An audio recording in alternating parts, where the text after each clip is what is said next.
the summer of 1994. Like everybody else, I was having a normal day. And then the news breaks. I'm like, what's going on here? And they were showing the Ford Bronco chase. So I'm like, O.J. Simpson's in the back seat, and the driver's driving the Ford Bronco. I'm like, oh my God, what happened? He allegedly killed his wife and friend. I'm like, oh crap.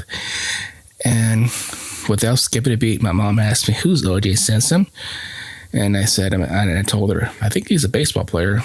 And it turns out, no, he wasn't a baseball player, man.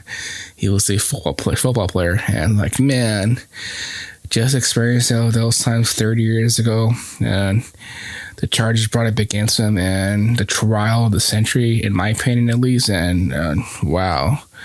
And how everything just went down. And knowing that's a piece of fishery we witnessed. And then watching the whole thing from start to beginning as a youngster, I'm like, man, this is fascinating. And then when the verdict was read and he got off those charges, I'm like, what the heck? I'm like, man. I'm like, sheesh, like that's something I didn't think that could happen in this day and age. And so that was me at 10 years old, and 30 years passed by in 2026. I've always told myself, if I ever had the opportunity, I go to the cemetery and I want to go visit Ron Goldman and Nicole Simpson. Now, 10 years old, that was kind of a scary place for me. I was like, I don't want to go there. But now it's like, it's okay. And so, with that being said, we're going to go to a Simpson cemetery in Orange County. Honorable mention. When I went there, I actually got lost and couldn't find Nicole Simpson's grave. Coincidentally, I was talking to the manager and we had a good chat, and he pointed me to the right direction. I'm like, thank you. And then he said, please don't film Mike. I'm going to do my best. And well, I might have snuck one in there. So anyhow, that's enough of that. Let's go visit Nicole Simpson's grave at Ascension Cemetery. That night, American culture changed forever. Even now, decades later, people still debate the trial, the evidence, the verdict, the chase, all of it. But being here isn't about reliving that spectacle. It's about remembering the human beings at the center of it. No matter what people think about the case, moments like this are a reminder that real families carry this grief after the TV cameras have disappeared. And honestly, cemeteries have a way of silencing the chaos, the arguments, the documentaries, the hot takes. Out here, none of that feels allowed anymore. And now we go to, I believe it's Pierce Brothers, Westlake Village. And in the video I mentioned a few weeks back, I made an error.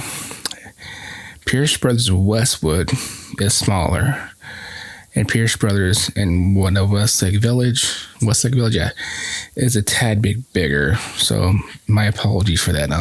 And when I got to Pierce Brothers in Westlake Village, it's about 25 miles away from Burbank.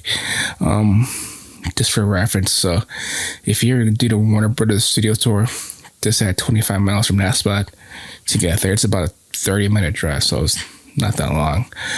And so when I got to Pierce Brothers, actually I went there on a different week, by the way. So I actually asked for a map. Went to the office, like, hey, do you guys have a map? And the receptionist was like, he wanted to visit. And I'm like, well, I tell the story. I was like, yeah, sure. He's like, right over there to your left. I'm like, okay. So I went there, and wow, I didn't think these crimes were real, but until you visit both grave sites, and it turns out to be the real thing. And so with that being said, let's go visit Ron Goldman's grave at Pierce Brothers in the Westlake Village. Ron was 25 years old. 25.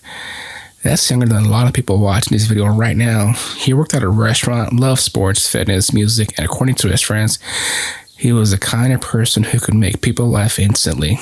That type of energy fills a room. Seeing this in person is heavy because history tends to turn people to headlines, but standing here reminds you that it wasn't a movie, this wasn't entertainment, this was somebody's child, somebody they expected to see grow old. Rest in peace, Ron, and as always, thanks for watching.